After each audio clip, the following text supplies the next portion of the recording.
Good morning दोस्तों। देखिए, आज अपन नया चैप्टर शुरू कर रहे हैं 12th क्लास। जैसा कि मैंने हिंदी चालू की थी आपकी, एक चैप्टर में आपका अपलोड कर चुका हूँ। अब ये सेकंड आपका चैप्टर नंबर 3, लेकिन सिलेबस के अकॉर्डिंग जैसे हम चल रहे हैं तो चैप्टर नंबर सेकंड है आपका, है ना।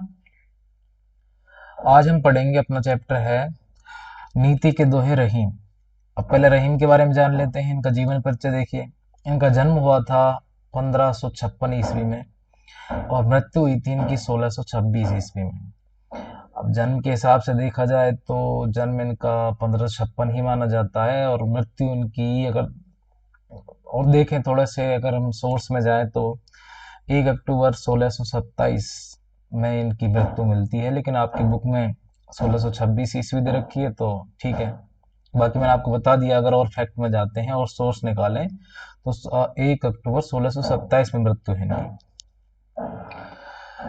इनका पूरा नाम है, रहीम का पूरा नाम अब्दुल रहीम खान खाना था। देखिए, रहीम के बारे में आपको बता दूं, रहीम जी जैसे आपने सुना होगा अकबर के नवरत्न, अकबर के नवरत्नों में एक रहीम का भी नाम आता था। तो जो रहीम जी हैं इनकी बहुत ज़्यादा इम्पोर्टेंसी है। अब ये बोलते हैं ये कौन से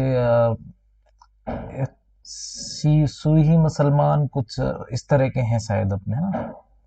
और एग्जैक्ट मेरे को ध्यान नहीं आ रहा, होता सिही मुसलमान कुछ ऐसे करके होते हैं उसमें, उनमें से हैं। इनके पिता बैरम खान ने मुगल बादशाह हुमायूं की मृत्यु के बाद अकबर के संरक्षक का दायित्व निभाया था। रहीम बचपन से ही साहित्य प्रेमी और बुद्धिमान थे। देखिए, रहीम जी जो थे बचपन से ही कैसे थे, वो साहित्य प्रेमी थे और बुद्धिमान थे। उन्हें अपने माता पिता से वीरता, राजनीति, दानवीरता, काव्य जैसे गुण विरासत में मिले थे।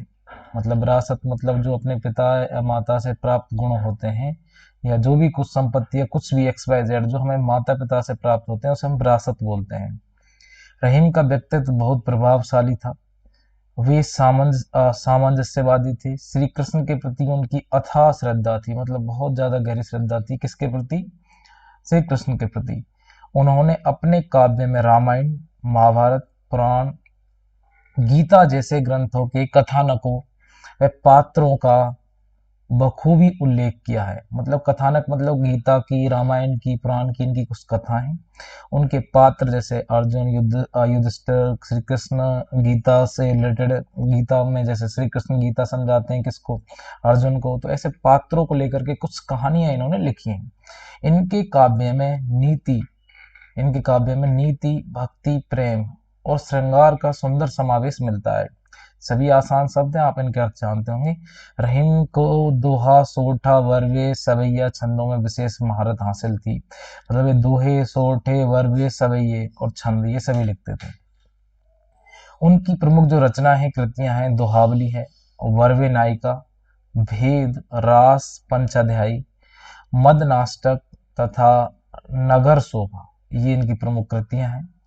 अपने अनुभवों को उन्होंने जिस सरल शैली में व्यक्त किया है वह अद्भुत है। मतलब इनकी जो रचना है अधिकतर आपको एक सरल भाषा में मिलेंगी, आपको कुछ टफ वर्ड नहीं मिलेंगे उसमें, मतलब कुछ हार्ड शब्द नहीं मिलेंगे ना। बहुत ही आसान शब्दों का प्रयोग उन्होंने अपनी रचनाओं में किया है।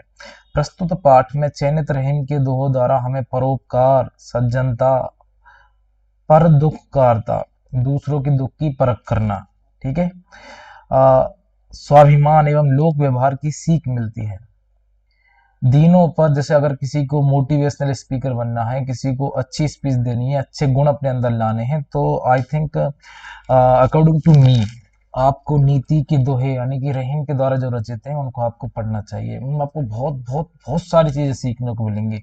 इतने गजब गजब के एग्जाम्पल्स मिलेंगे। आप कहीं भी किसी भी क्राउड, किसी भीड़ के सामने अगर आप संबोधन दे रहे हो, स्पीच दे रहे हो, तो इतने अच्छे अच्छे दोहे हैं इनके, उन दोहों को डिलीवर करके, बोल करके आप बहुत अच्छा अट्रैक्शन वहां पर बना सकते हो।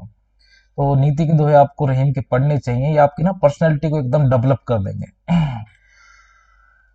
आ, दीनों पर दया करने वाला दीन बंधु भगवान तुल्य होता है, ये इनकी रचनाओं से ही पता चलता है। दीन मतलब गरीब, है ना, गरीब लोगों पर जो दया करता है वो भगवान के समान होता है, ऐसा इन्होंने अपने दोहे में बताया है।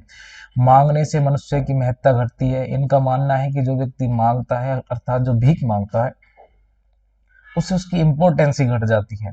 उत्तम स्वभाव वाले मनुष्य को कुसंग यानी कि बुरी संगति दुष्प्रभावित नहीं करती। इनका ये भी मानना है, देखिए संगति पर उन्होंने कई तर्क दिए हैं, उनके बारे में अपन पढ़ेंगे, लेकिन इन्होंने एक तर्क ये भी है, अगर कोई वास्तव में बहुत ज्यादा आपने सुपरलेटिव डिग्री या डिग्री पढ़ी होंगी ना, मतलब तो सुपरलेटिव वाला मान लीजिए, बेस्ट बेटर ये सुना होगा आपने, गुड बेस्ट बेटर, तो उस हिसाब से देखा जाए तो जो अच्छे व्यक्ति हैं, अच्छे स्वभाव के धनी हैं, बहुत अच्छे गुण हैं उनके अंदर, उनका कुसंगति बुरी संगति भी कुछ नहीं बिगाड़ सकती है। सज्जन परोपकार के निमित्त ही संपत्ति का संग्रह करते हैं। यानी कि जो सज्जन लोग होते हैं वो परोपकार यानी कि दूसरों पर उपकार, दूसरों का भला करने के लिए ही धन का संग्रहण करते हैं, अर्थात जो पैसा कमाते हैं वो दूसरों की भलाई के लिए कमाते हैं। धनी पुरुष निर्धन होने पर अपने अतीत की चर्चा ऐसे करते हैं जैसे आश्विन मास के जल विहीन बादल गरजते हैं। देखिए आश्विन मास के आश्विन का एक महीना होता है हिंदी का, उस महीने में जिस तरह से जल विहीन मतलब जल रहित बिना जल के बादल आते हैं आसमान में, वो गरजते हैं और बारिश तो होती नहीं उनमें से क्योंकि उनके अंदर पानी नहीं होता। उसी तरह से कुछ ऐसे व्यक्ति होते हैं जो कभी पहले धनी थे, मतलब पैसा था उनके पास, अब वो आज गरीब हैं, लुट गए, पता नहीं क्या हो गया है। अब वो अपने किस्से बखान करते रहते हैं, मेरे पास ये था, ये करता था, मैं वो करता था, मैं ये कर सकता हूँ, वो कर दूं, लेकिन अभी कुछ है नहीं मेरे पास, मतलब करना कुछ नहीं लेकिन बखान ज्यादा करना। अच्छे लोगों के रूठने पर उन्हें मना लेना चाहिए। इनका मानना है कि जो अच्छे लोग हैं उनको अगर आपसे रूठते हैं उनको बिल्कुल मना लेना चाहिए। आंख से निकलने वाले आंसू घर भेदी की तरह हमारी व्यथा को जग जाहिर कर देते हैं। देखिए आपकी आंखों से जो आंसू निकलते हैं तो उनको इन्होंने क्या माना है, घर का भेदी लंका ढाया, आपने सुना होगा ना, तो उन्होंने इसको घर का भेदी माना है। जैसे आप मान लीजिए विभीषण, अब विभीषण तो भगवान श्री राम के भक्त थे, लेकिन उनका नाम अपन इतना अच्छे से क्यों नहीं लेते बताइए, क्योंकि विभीषण को आपने ऐसे ही सुना होगा, बताइए राम के साथ जोड़ करके सुना दो मुझे कोई दोहा सुना होता आपने। आ, मतलब एक प्रैक्टिकली इतना दिमाग में नहीं रहता, विभीषण को सिर्फ घर का वेदी लंका डाय धोखेबाज के रूप में जाना जाता है।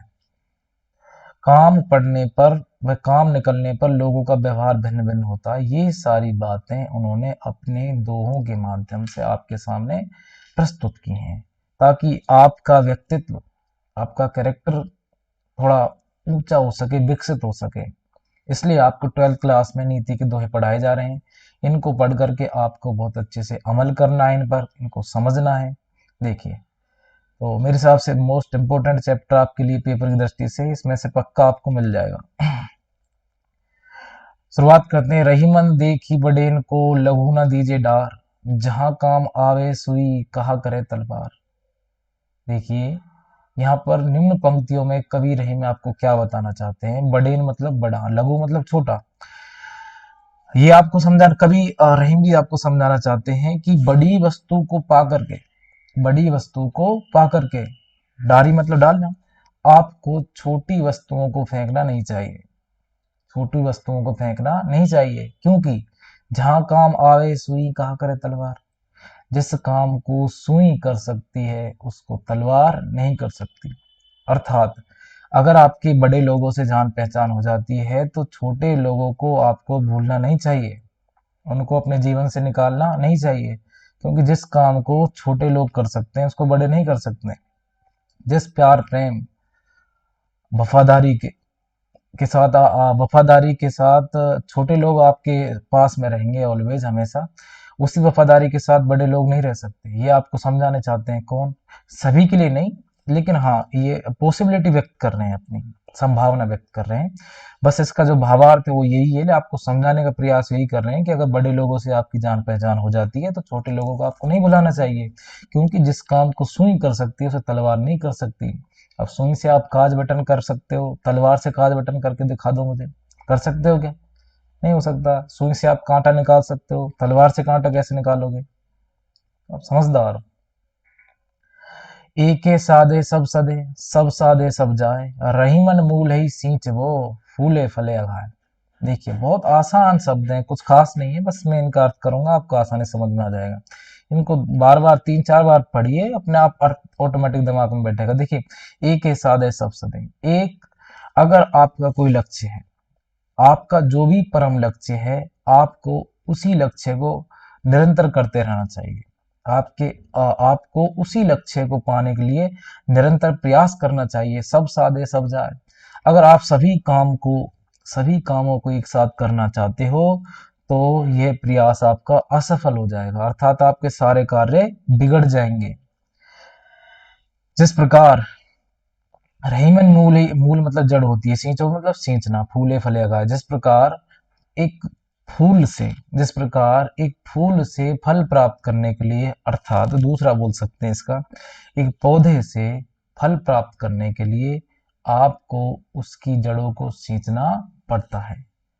उसी प्रकार आपको अपने एक कार्य की तरफ, देखिए, आप जब जड़ों को अच्छी तरह से मजबूत बनाओगे, जड़ का मतलब है खुद से, यहाँ पर आप अपने एक लक्ष्य के प्रति एकाग्रचित होकर के अपना ध्यान सिर्फ उस पर रखोगे, उसकी छोटी छोटी बातों पर रखोगे, तो आप उस लक्ष्य में पक्का सक्सेस हो जाओगे, फिक्स है। अब आपका ध्यान यहाँ भी है, आप उधर और जगह भी बटे हुए हो, तो आप कैसे सक्सेस होंगे एक काम में। इसलिए अपने लक्ष्य को साधने के लिए हमें निरंतर उसमें एकाग्रचित होकर प्रयास करना चाहिए। सभी कार्यों को एक साथ करने पर हमारे सारे काम असफल हो जाते हैं। जिस प्रकार एक फल से एक पौधे से जिस प्रकार एक पौधे से फल प्राप्त करने के लिए हमें उसकी जड़ों को सींचना पड़ता है। कदली सीप भुजंग मुख स्वाथी एक गुण तीन, जैसी संगत बैठिए तैसोई फल दीन। देखिए, बहुत ये अच्छी लाइन है आपके सामने। मैं इसका अर्थ आपको ढंग से समझाता हूँ थोड़ा सा। देखिए, कदली सीप भुजंग मुख स्वाथी एक गुण तीन। अब कदली आप जानते होंगे केला, और सीप आप समुद्र के किनारे आपको मिलेगा, है ना। सीप एक अच्छा है जिसमें मोती मिलता है, समुद्र के किनारों मिलता है, समुद्र में मिलता है ये चीज। भुजंग आप जानते होंगे सांप, और स्वाथी एक गुण, स्वाथी एक ज्योतिष नक्षत्र, इसको ज्योतिष नक्षत्र मानते हैं स्वाति को। तो इसका अर्थ किस तरह से हो सकता है, सुनिए। कवि रहीम कहते हैं कि स्वाति नक्षत्र की वर्षा की बूंद है तो एक ही, स्वाति नक्षत्र की वर्षा की बूंद है तो एक ही, पर उसका गुण संगति के अनुसार बदलता है। उसका गुण संगति के अनुसार बदलता है, क्योंकि केले में पड़ने पर वह बूंद कपूर बन जाती है। केले में पड़ने पर वह बूंद क्या बन जाती है, कपूर बन जाती है। अगर वही सीप में पड़ती है तो मोती बन जाती है। लेकिन यही बूंद अगर सांप के मुख में पड़ती है तो जहर बन जाती है, विष बन जाती है। तो ये सभी किसका प्रभाव है, संगति का प्रभाव है। किसका प्रभाव हो रहा है यहाँ पर, संगति का प्रभाव हो रहा है। आई थिंक आप इसको अच्छे से समझ गए होंगे। अब हम नेक्स्ट अपने अगली दोहे की तरफ देखते हैं।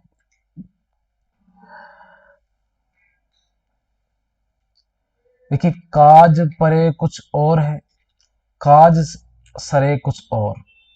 ढंग से देखना, काज परे मतलब काम पड़ना, काज सरे मतलब काम निकलना, ठीक है। काज परे कुछ और है, आप इसको पढ़िएगा 2-3 बार आराम से, पक्का समझ में आएगा। ये जो शब्द है ना, खुद ही अर्थ दे रहे हैं, इनमें ज्यादा दिमाग लगाने की जरूरत है ही नहीं। काज परे कुछ और है। देखिए, जब आपका काम किसी से पड़ता है तो वो कैसा है, कुछ और ही होता है आपके सामने। यहाँ पर अब बदलने की प्रवृत्ति के बारे में आपको समझाएंगे हम। देखिए थोड़ा सा,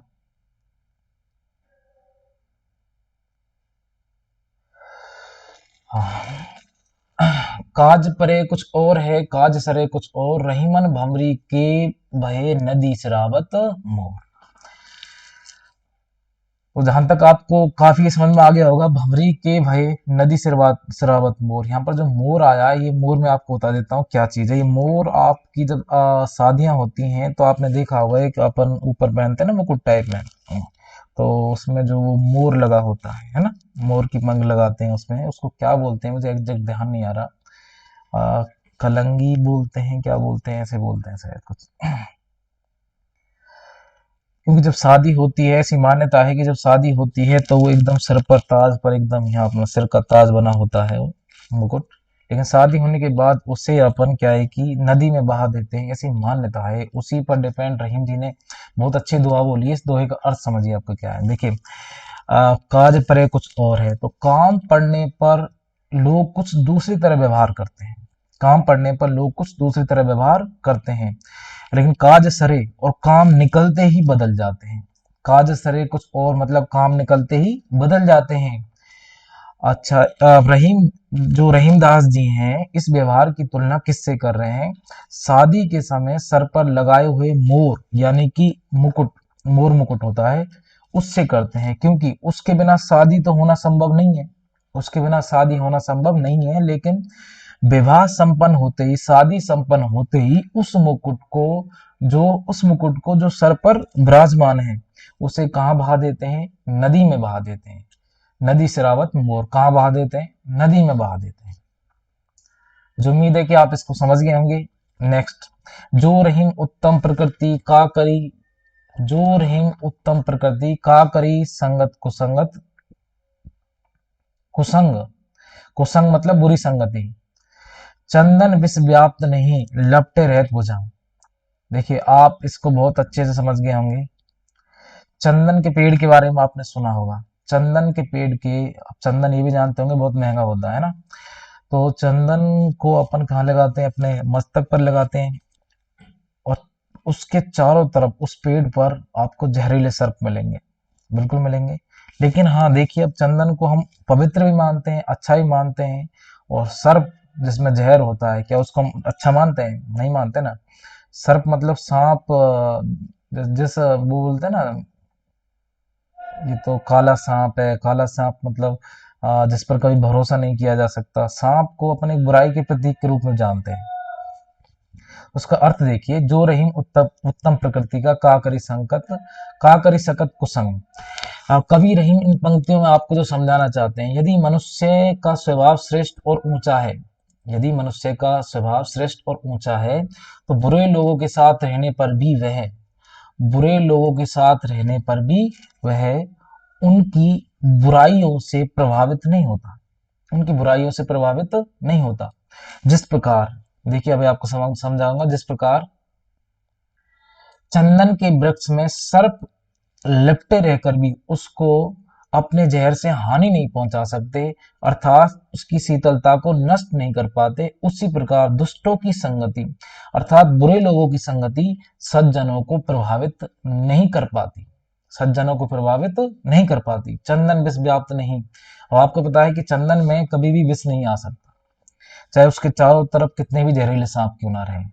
मुझे उम्मीद है कि आप बच्चे लोग इसको समझ गए होंगे। ठीक है, नेक्स्ट अपन देखते हैं। देखिए, रूठे सुजन मनाइए जो रूठे सो बार। आपको पता होगा सुजन मतलब अच्छे लोग होते हैं, सुजन मतलब अच्छे लोग।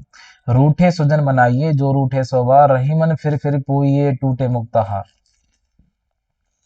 अब इसका मतलब है कि सज्जन मनुष्य को रूठ जाने पर हमें 100 बार मनाने का प्रयास करना चाहिए।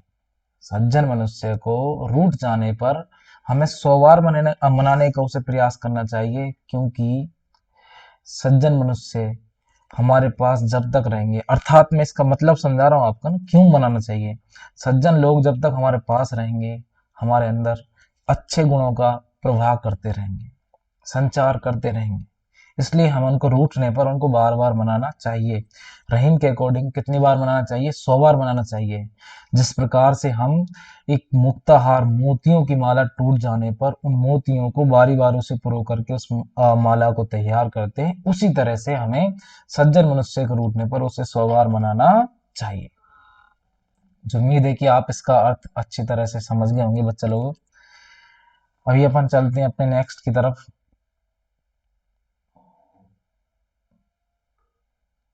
देखिए, तरवर फल नहीं खात है, सरवर पिए न पान, कहे रहीम पर काज हित, संपत्ति सचई सुजान। इसका अर्थ देखिए, अब समझते हैं हम। अब आपको पता होगा तरवर मतलब होता है वृक्ष, और सरवर मतलब होता है सरोवर या तालाब, समझ सकते हो आप। अब इसमें क्या समझा रहे हैं आपको, जो हमारे कवि रहीम जी हैं, कवि रहीम जी आपको समझाना चाहते हैं कि निम्न पंक्तियों के माध्यम से कवि रहीम कहते हैं कि वृक्ष कभी भी अपना फल नहीं खाता है, और सरोवर कभी भी अपना पानी नहीं पीता है, कहे रहीम पर काज हित संपत्ति सच्चे सुजान। जो सज्जन मनुष्य होते हैं, उसी प्रकार जो सज्जन मनुष्य होते हैं वह अपनी संपत्ति का संचय या अपनी संपत्ति का कलेक्शन, एकत्रित करना, संग्रह, आपको संग्रह शब्द यूज करना है ना, इंग्लिश का वर्ड निकल रहा है लेकिन आपको नहीं लिखना वहां पर। उसी प्रकार सज्जन मनुष्य अपनी संपत्ति का संग्रह दूसरों की हित के लिए करते हैं, दूसरों की भलाई के लिए करते हैं। मुझे उम्मीद है कि आप इसको समझ गए होंगे। अब अपन नेक्स्ट की तरफ चलते हैं। होते बादर क्वार के जो रहीम गहरात, धनी पुरुष निर्धन बहे करे पिछली बात। देखिए वही आ रहा है अब, जो व्यक्ति कभी पहले धनवान थे, अभी अचानक से वो गरीब हो जाते हैं, तो गरीब होने के बाद क्या करते हैं, तो अपनी वो अमीरी का बखान करते रहते हैं लोगों के सामने। अब अर्थ किस प्रकार से होगा वो देखिए।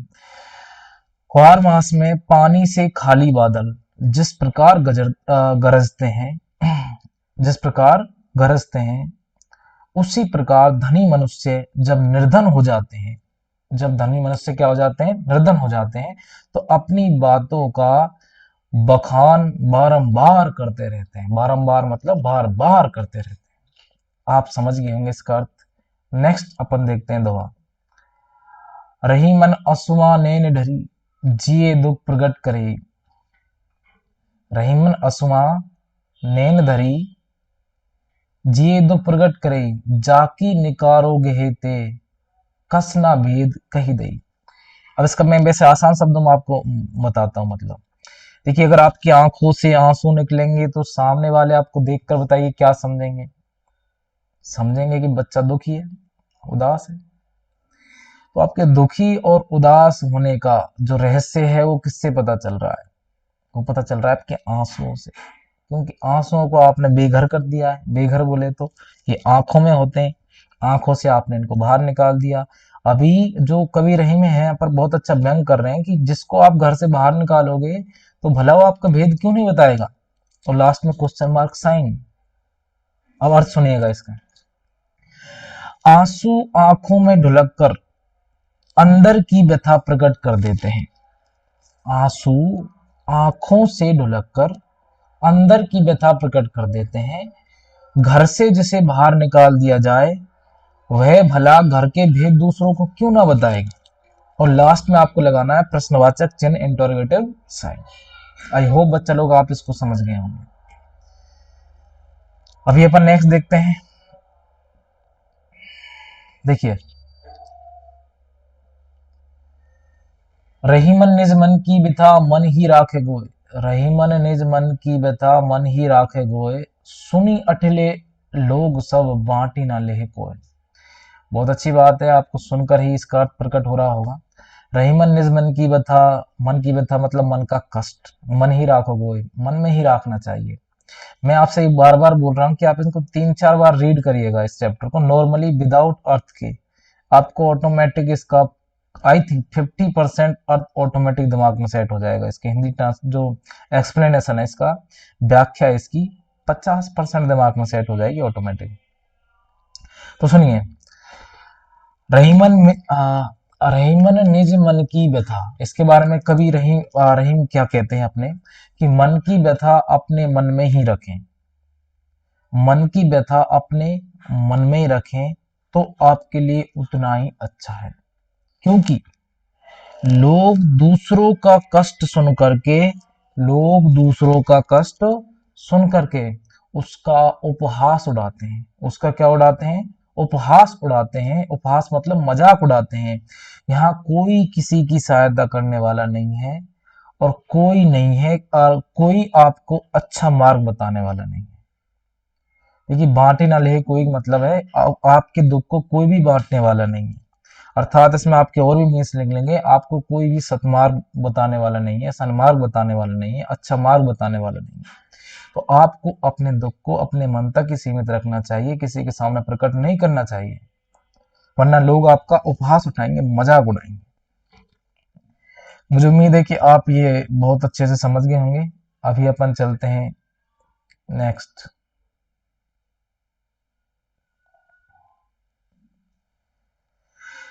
देखिए,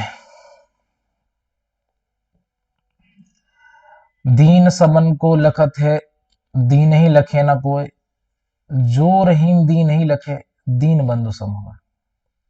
इन पंक्तियों में कवि रहीमदास अपन को क्या बताना चाहते हैं? कवि रहीम जी कहना चाहते हैं, दीन मतलब गरीब, सवन मतलब सभी, लखत मतलब देखता है, ठीक है। दीन बंधु मतलब भगवान के समान बताते हैं, जिसको ना गरीबों का रखवाला, उसको दीन बंधु बोलते हैं। सब मतलब समान हुए मतलब होता है। तो समझिए इसका मतलब, समझिए क्या होगा। गरीब सबका हित देखता, गरीब सबका हित देखता अर्थात सबका भला चाहता है, पर गरीब का कोई भला नहीं चाहता। अगर आसान शब्दों में एग्जैक्टली जो वर्ड है इनका मीन्स निकाले अपन, जो अर्थ है इनका, तो गरीब सबकी ओर देखता है लेकिन गरीब की तरफ कोई भी नहीं देखता है, ठीक है।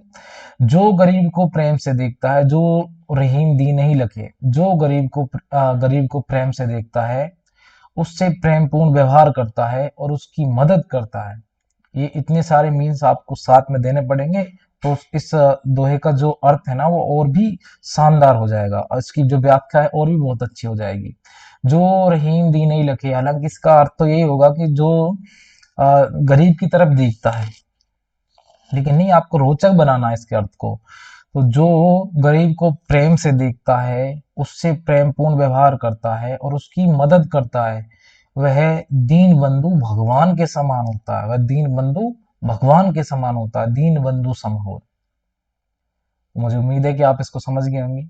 नेक्स्ट, दोनों रहीमन एक से, जो लो बोलत नाही, जान परत है काक पिक, जान परत है काक पिक, ऋतु बसंत के माही। अब काक का मतलब होता है कुआ, और पिक का मतलब क्या होता है आप जानते होंगे, कोयल।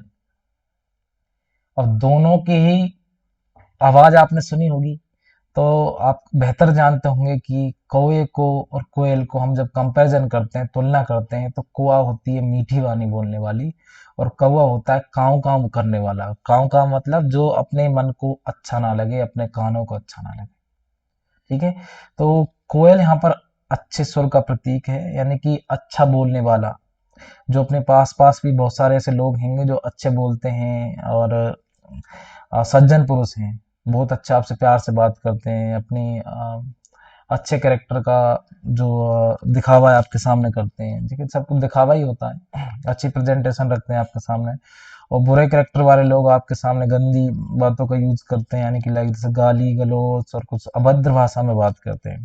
तो उन्हीं के बीच में अंतर व्यक्त किया है किसने, यहाँ पर रहीम जी ने। देखिए इस अर्थ किस तरह से करेंगे जो आपको थोड़ा अच्छा लगेगा। कोयल और कौवा दोनों का रूप एक जैसा है, कोयल और कौवा दोनों का रूप एक जैसा है। देखने में अगर इनको पहचाना जाए तो धोखा खा जाते हैं, देखने में इनको पहचाना जाए तो धोखा खा जाते हैं कि कौवा कौन सा है और कोयल कौन सी है।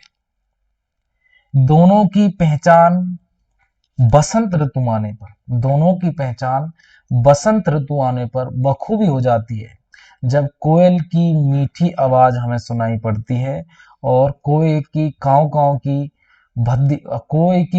की कान फाड़ देने वाली आवाज हमें सुनाई पड़ती है, तो दोनों के बीच में साफ साफ अंतर पता चल जाता है कि कौवा कौन सा है और कोयल कौन सी है।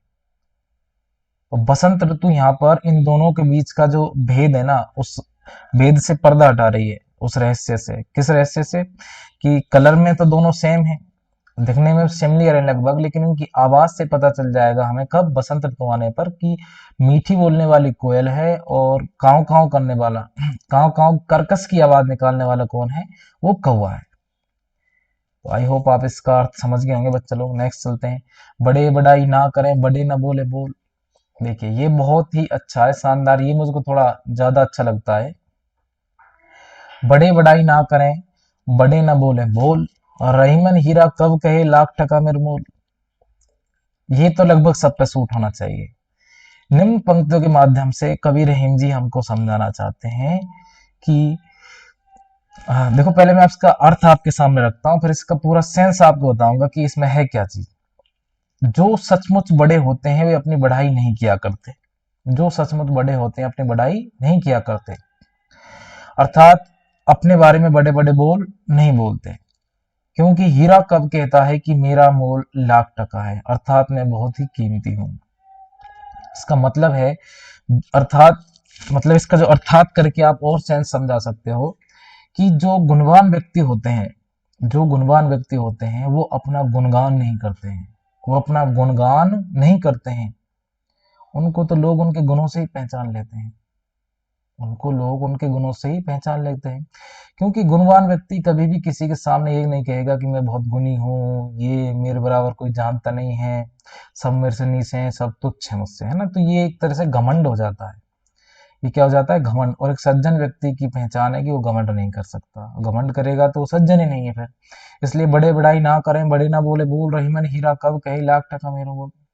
इसलिए बड़े लोग कभी भी अपनी प्रशंसा का राग नहीं गाते हैं, जिस प्रकार से हीरा बेशकीमती होने पर अपने बारे में किसी को कुछ नहीं कहता कि मैं कितना कीमती हूं। ठीक है। बिगड़ी बात बने नहीं, लाख करो किनको, रहीमन फाटे दूध को, मथे न माखन होए। अब ये आपको बहुत अच्छी बात सिखा के जाएगा, इसमें थोड़ा सा सुनिएगा क्या है। बिगड़ी बात आप जानते होंगे, जब बात बिगड़ जाती है। पूरा अर्थ, लाख करो किनको, लाख उपाय कर लो। उसके बाद रहीमन फाटे दूध को, फटा दूध भी आप जानते होंगे। सब सभी आसान है, अब अर्थ इसका आसानी से आप सुनिएगा, बहुत अच्छा लगेगा आपको सुन करके। मनुष्य को सोच समझकर व्यवहार करना चाहिए, क्योंकि किसी कारणवश यदि बात बिगड़ जाती है तो फिर उसे बनाना कठिन होता है, तो फिर उसे बनाना कैसा होता है, कठिन होता है। ठीक है। जैसे यदि एक बार दूध फट जाए, जैसे यदि एक बार दूध फट जाए तो लाख कोशिश करने के बाद भी उसे मत कर, लाख कोशिश करने के बाद भी उसे मत कर, उससे मक्खन नहीं निकाला जा सकता, उससे मक्खन नहीं निकाला जा सकता। अब आप समझ गए होंगे इसका मतलब क्या। जैसे दूध एक बार अगर फट जाए ना, तो आप कितनी भी कोशिश कर लो, उससे मक्खन थोड़े ना निकलेगा, तो पनीर ही बना लो उसका, वही बेहतर है ना। चलो ठीक है। अब मक्खन में और पनीर में तो बहुत अंतर है। अब जो काम मक्खन करेगा वो क्या पनीर करेगा आपका, बिल्कुल नहीं कर सकता। मक्खन मक्खन है, पनीर पनीर है। पनीर तो ये है कि अपन ने एक तरह से बना दिया कि भाई कोई चीज वेस्ट ना हो, बर्बाद ना हो। मक्खन अपना एक बहुत ही कीमती चीज के रूप में यूज होता है। मक्खन को एक बार अगर आपने बना लिया तो उसको आप परमानेंट, लगभग मेरे हिसाब से उसको गर्म करके, किस हिसाब से जैसे वो होता है, एक लॉन्ग टाइम तक आप उसको रख सकते हो, मक्खन खराब नहीं हो सकता, अच्छी जगह स्टोर किया जाए तो उसको। लेकिन पनीर को आप चाहे कुछ भी कर लो, ज्यादा दिन तक सेफ नहीं रख सकते हैं। ठीक है, क्योंकि पनीर में वैसे भी सुनना है कि पॉइजन बन जाता है ज्यादा दिन रखने से। उस हिसाब से आपको अच्छी तरह से सोच समझ कर व्यवहार करना चाहिए। एक बार आप, अगर आपकी कोई बात बिगड़ जाती है तो उसको वापस से बनाने में टाइम लगता है। विपत्ति भये घन, विपत्ति भये धन ना रहे, रहे जो लाख करोड़। एक मिनट, अब मुझे इसमें अगली स्लाइड लगानी पड़ेगी। इसका पहले सुन लीजिए। विपत्ति भये धन ना रहे, रहे जो लाख करोड़। चाहे कोई व्यक्ति कितना भी धनवान क्यों ना हो, चाहे कोई व्यक्ति कितना भी धनवान क्यों ना हो, विपत्ति के समय अर्थात संकट के समय आने पर उसकी लाखों करोड़ों की संपत्ति व्यर्थ हो जाती है, अर्थात नष्ट हो जाती है। ठीक है। अब वो किस प्रकार से व्यर्थ हो जाती है, नष्ट हो जाती है, वो सुनिएगा। जिस प्रकार से नव तारे छिप जाते हैं, नव तारे छिप जाते हैं जो रहीम भरपूर। तो इसका पूरा मैं आपको बताता हूँ। एक मैं आपको पहले बता चुका हूँ, वो अपनी लास्ट स्लाइड में थी है ना, वो जो भी पंक्ति थी। उसका मतलब है कि जब विपत्ति पड़ती है तो एक धनवान व्यक्ति की जो संपत्ति, चाहे लाखों करोड़ों की संपत्ति हो, वो इस प्रकार से नष्ट हो जाती है जिस प्रकार से सुबह होते ही आकाश के समस्त दमकते तारे विलुप्त हो जाते हैं। जैसे सुबह होते ही आकाश के समस्त तारे, समस्त दमकते हुए तारे कैसे हो जाते हैं, विलुप्त हो जाते हैं। ठीक है। आगे देखिए। मांगे घटत रहीम पद, मांगे घटत रहीम पद, कितो करो बड़ी काम, तीन पैग बसुधा करो, तऊ बाप ने नाम। ये जो पंक्ति हैं बहुत ही आपको अच्छा लगेंगी, क्योंकि यहाँ पर जो ये पंक्ति हैं ये वामन के अवतार भगवान विष्णु के उस अवतार के बारे में आपको बहुत अच्छी कुछ बातें बता के जाएंगे, जो आपको शायद पसंद भी आएंगी, है ना। तो मांगे घटत रहीम पद, इसका मतलब सुनिए आप यहाँ पर क्या कहना चाहते हैं। रहीम जी इन पंक्तियों में कहना चाहते हैं कि कितना भी महत्व का काम क्यों ना कर लो आप कितना भी महत्व का काम क्यों ना कर लो, यदि किसी के आगे हाथ फैलाए तो ऊंचा पद भी स्वतः छोटा हो जाता है। यदि किसी के आगे हाथ फैलाएं तो ऊंचा पद भी, यानी कि उच्च पद भी कैसा हो जाता है, छोटा हो जाता है। सुनिए क्यों। क्योंकि जब विष्णु ने बड़े कौशल से राजा बलि के आगे, किसके आगे, राजा बलि के आगे सारी पृथ्वी को माप कर 3 पग बताया, सारी पृथ्वी को माप करके 3 पग बताया, फिर भी उनका नाम क्या रहा, फिर भी उनका नाम वामन ही रहा था। उनका नाम क्या रहा था, वामन। तो वामन अवतार उनको बोलते हैं, वामन मतलब मांगने वाला। तो उसमें वो जो विष्णु का नाम है, विष्णु मतलब थोड़ा उच्च नाम हो जाता है, सर्वशक्तिमान मानते हैं फिर उनको, है ना। वामन अवतार यानी कि वामन मतलब ब्रह्मा, भिक्षा मांगने वाला, इस तरह से नाम आ जाता है। फिर आप समझदारों में आपको क्या समझाना चाह रहा हूँ कि अगर आप किसी के सामने कुछ मांगते हो तो आपका जो पद है ना, वो पद नीचा हो जाएगा, चाहे आप किसी पद पर क्यों ना हो। क्योंकि यहाँ पर जब भगवान विष्णु ने बड़े ही कुशलता के साथ राजा बलि से ये 3 पग मांगे थे कि मैं 3 पग मेरे को जमीन चाहिए, या जहां जहां मैं 3 पग फैलाऊंगा वो मेरा हो जाएगा, तो उस हिसाब से उन्होंने 3 पग फैला दिए, बहुत बड़ा काम कर दिया, लेकिन फिर भी नाम तो उनका वामन ही है। क्या नाम है उनका, वामन। आगे सुनिएगा। मान सहित विष खाए, मान सहित विष खाए के शंभु भय जगदीश, बिना मान अमृत पिए राहु काट्यू शीस। अब आपको पता होगा कि भगवान शिव ने समुद्र मंथन का विष पिया था, उसको पी करके सभी उनका लोहा मानते हैं कि विष पिया था उन्होंने। और क्यों पिया था कि उन्होंने देवताओं ने उनसे विनती की थी कि अगर ये विष पृथ्वी लोक पर पड़ गया तो समस्त संसार नष्ट हो जाता, ब्रह्मांड नष्ट हो जाता। तो उन्होंने क्या है कि वो विष पिया, तो उनसे उनका मान सम्मान बढ़ गया बहुत ज्यादा। तो ये क्यों आई ऐसी लाइनें, उनका मतलब मैं आपको समझाता हूँ, सुनिएगा। और जो एक राहु नाम का राहु था, जो उस राहु ने क्या किया कि जो अमृत पिया था ना, क्या पिया था, अमृत पिया था, लेकिन फिर भी वो चोरी चुपे पिया था उसने, चुपके से, इसलिए उसका शीश काटना पड़ा था। अब सुनिए अर्थ क्या है इसका। ये जिस आपको इस तरह से अर्थ करना है इसका। पौराणिक कथाओं पौराणिक कथाओं की मान्यता के अनुसार सागर मंथन से निकले हलाहल विष को सम्मान के साथ भगवान शिव ने पिया। हलाहल विष को सम्मान के साथ भगवान शिव ने पिया, और क्या कहलाए, जगदीश कहलाए। शंभु भय जगदीश, और क्या कहलाए, जगदीश कहलाए। परंतु बिना मान के छल से राहु ने अमृत पीकर भी अपना शीश कटवा लिया, अपना शीश कटवा लिया। अर्थात मान से मिला विष भी छल से मिले अमृत से श्रेष्ठ है।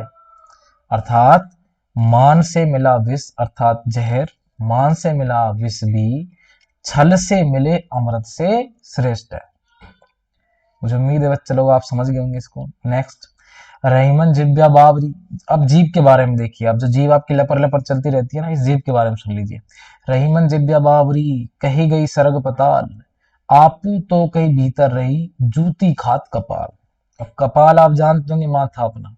अब देखिए जीव क्या करती है, अपनी बड़े बड़े बोल मार जाती है ना, और खुद कहाँ छिप जाती है, अंदर चली जाती है बेचारी, अंदर चली जाती है खुद तो, और जूते कहाँ पड़ते हैं, हमारे सर पे पड़ते हैं फिर जूते। बहुत आसान अर्थ है, कोई दिक्कत नहीं है। देखिए इसको अगर मैं फिर भी बोल रहा हूँ आपसे, 1-2 बार अगर आप पढ़ोगे नॉर्मली तो आपको आराम से आ जाएगा इनका अर्थ। रहीमन जिद्या बावरी, तो किस तरह इसका थोड़ा रोचक शुरुआत करिएगा आप। इस जीव के बारे में क्या कहा जाए, इस जीव के बारे में क्या कहा जाए, जो ना जाने क्या क्या उल्टी सिल्टी बातें करती है। सिल्टी नहीं लिखना भाई आपको, है ना, हिंदी में से सिल्टी फिल्टी कुछ नहीं होता है। तो ना जाने क्या उल्टी सीधी बातें करती है, जो ना जाने क्या उल्टी सीधी बातें करती है। जो स्वर्ग और पाताल तक का बहुत कुछ बखान कर देती है, जो स्वर्ग और पाताल तक का बहुत कुछ बखान कर देती है, खुद तो कहकर मुंह के अंदर हो जाती है और बेचारे हमारे सिर को जूतियां खानी पड़ जाती हैं, और बेचारे हमारे सिर को जूतियां खानी पड़ जाती हैं। तो ये था आपकी प्यारी प्यारी जीव के बारे में जो आपने सुन लिया। नेक्स्ट अगर अपन देखते हैं, नेक्स्ट, अमृत ऐसे बच्चन में रहीमन रिस की घास। घास मतलब रिस की गांठ या गांठ के लिए आया है ना, क्रोध की गांठ उसके लिए आया है। जैसे मिस्र में मिली, मिस्री मतलब मिस्री, निरस बांस की फांस। ये बहुत अच्छी बात है। देखिए, मान लीजिए कि पहले मैं आपको बताता हूँ प्रैक्टिकल तौर पर कि आपके बीच में यानी कि 4-5 दोस्त बैठे हो, बहुत मजेदार रोचक बातें चल रही हैं, तो अचानक से आपके बीच में कोई इरिटेट करे आपको, क्या करे, इरिटेट करे थोड़ी सी, है ना, कुछ अजीब अजीब सी बातें करें, लड़ाई झगड़े की अगर बात करें, तो वो आप समझ जाते हैं कि उस समय कैसा माहौल हो जाता है। अभी माहौल कैसे हो जाता है कि मान लीजिए कि आप बहुत अच्छे पकवान खा रहे हो, है ना, आप जो दाल को पसंद करते हैं, किसी भी जो भी किसी को खाना पसंद है, और उसमें अचानक से कोई कंकड़ आ जाए, तो आप समझते होंगे स्वाद कैसा हो जाता है आपका, मजा बिगड़ जाता है ना वहीं पर। बिल्कुल सेम टू सेम वही है। तो अमृत जैसे मधुर वचनों में क्रोध, अमृत जैसे मधुर वचनों में क्रोध गांठ या बाधा का काम करता है, गांठ या बाधा का काम करता है। फिर से सुन लीजिए, अमृत जैसे मधुर वचनों में जो क्रोध होता है अपना, वो गांठ या बाधा का काम करता है। वह उसी प्रकार बुरा लगता है, वह उसी प्रकार बुरा लगता है कि जिस प्रकार मिस्रों में मिली, जिस प्रकार मिस्री में मिली हुई कोई नीरस बांस की फांस हो। मिस्री में मिली हुई कोई नीरस मतलब बिना रस की, बेफालतू की कोई बांस की फांस हो। फांस आप जानते होंगे क्या होता है। वह उसी प्रकार बुरी लगती है क्या, क्रोध, क्रोध की गांठ बाधा, जिस प्रकार मिस्री में मिली कोई नीरस बांस की फांस हो। मुझे उम्मीद है बच्चा लोग आप इस चैप्टर को समझ गए होंगे। मैंने पूरा चैप्टर आपको करा दिया है, एक ही वीडियो मैंने पहली बार डाला है। मतलब मेरा जो मतलब जो सोच है मेरी ऐसी है कि बच्चों को क्लास के तौर पर वीडियो डाली जाए, बट मैंने देखा है कि जो लास्ट चैप्टर मैंने डाला था उसमें फर्स्ट वीडियो पर तो देखा उसको बच्चों ने, सेकंड वीडियो को कम ने देखा है, थर्ड को और कम ने देखा है, इसलिए मैंने एक साथ ये कंप्लीट चैप्टर बना दिया। बट मैं फिर भी आपसे बोल रहा हूँ कि आप बच्चे ही हो, स्टूडेंट हो, ठीक है, 12th क्लास में हो, बहुत अच्छी बात है, बट फिर भी एक टीचर का अपना अपना तरीका होता है पढ़ाने का ना। मेरा मानना है कि अगर मैं क्लास की तरह आपको वीडियो दूं, उतना ही पढ़ाऊं जितना एक क्लास में होता है नॉर्मली, तो वो ज़्यादा बेहतर होता है। क्योंकि इसको अगर आप देखोगे तो पूरा देखोगे, बार बार इसको कंप्लीट नहीं देख पाओगे। जब वीडियो बड़ा हो जाता है तो उतना मज़ा नहीं आता, लेकिन अगर 10-15 मिनट के वीडियो में सब कुछ अर्थ आपके सामने लपेट के रख दूं, तो भी वो मज़े वाली बात नहीं है। 10-15 मिनट में इतना क्लियर नहीं होता है। जो चीज़ें आपको थोड़ा आराम आराम से, थोड़ा अपने आप को सहज उसमें ढाल करके पढ़ा जाए ना चैप्टर को, तो थोड़ा ज़्यादा बेहतर होता है। वरना फिर ऐसे जल्दी जल्दी पढ़ लो, जल्दी जल्दी पढ़ पढ़ के फ्लो फ्लो में पढ़ के उतनी फ्लो में उसको भूल जाओगे, ये भी फिक्स है। बाकी आपकी मर्जी है भाई बच्चा लोग।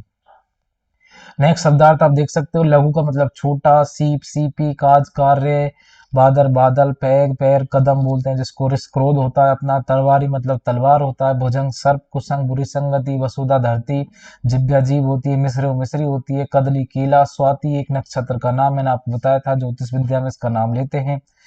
स्वाति के बारे में ये बताया था, उसकी बूंद पड़ने से कहाँ कहाँ उसकी बूंद पड़ेगी। केले पर कपूर, उसके बाद सीप में मोती, और मोती के बाद आपकी अगर किसी सर्प के मुंह में जाती है तो जहर बन जाती है। विष मतलब जहर, बावणे मतलब बावण, कपाल मतलब सिर, नीरस मतलब रसहीन, क्या बांस की फांस के लिए आया था। तो बाकी आप पढ़ सकते हो। देखिए, रहीम के काव्य की सर्वाधिक प्रमुख विशेषता क्या है, तो अनुभव शकुंतलता, ठीक है। विपत्ति में धन किसकी तरह लुप्त हो जाता है, तो प्रातःकालीन तारों की तरह, जैसे प्रातःकालीन आगे तारे विलुप्त हो जाते हैं, उसी प्रकार विपत्ति में एक धनवान व्यक्ति का करोड़ों लाखों की संपत्ति भी नष्ट हो जाती है। तो बच्चे लोग देखिए, बाकी क्वेश्चन आंसर है। आपने पूरा चैप्टर पढ़ा, चैप्टर पढ़ने के बाद आपको क्वेश्चन आंसर तो खुद से करने हैं। और मैं आपको एक फोटो दिखा देता हूँ, ये आपके रहीम जी हैं। तो रहीम जी को देखिए, ये अकबर के नौरत्नों में गिने जाते हैं। बाकी आप पढ़िएगा अच्छे से, बस आपको लास्ट में यही बोल के जाऊंगा कि इस वीडियो को हटाने से पहले, मुझे पता है नहीं करते हो आप, लेकिन फिर भी कर लो, हो जाए तो भगवान आपका भला करेगा। इस वीडियो को जितना हो सके अपने सोशल मीडिया अकाउंट पर शेयर कीजिए। अगर मैं वीडियो बनाता हूं तो मैं भी चाहता हूं भाई मेरा कुछ इंप्रूवमेंट हो, मेरे सब्सक्राइबर बढ़े। सब्सक्राइबर बढ़ेंगे, कुछ अच्छा रिस्पॉन्स आएगा तो मुझे नेक्स्ट अगली वीडियोस बनाने के लिए चांस मिलेगा, मौका मिलेगा। वरना आप जानते ही हो, कुछ है नहीं, व्यूज नहीं और सब्सक्राइबर भी नहीं, पसंद नहीं आ रहा किसी को कंटेंट, तो क्यों बेफालतू की मेहनत करें। अपने पास पढ़ने को बहुत सारे मैटर हैं, ऑफलाइन क्लास है, फिर क्यों इसमें टाइम वेस्ट करें अपना। ठीक है, थैंक यू, धन्यवाद दोस्तों। बाकी आपकी मर्जी है। जय हिंद, जय सिया राम।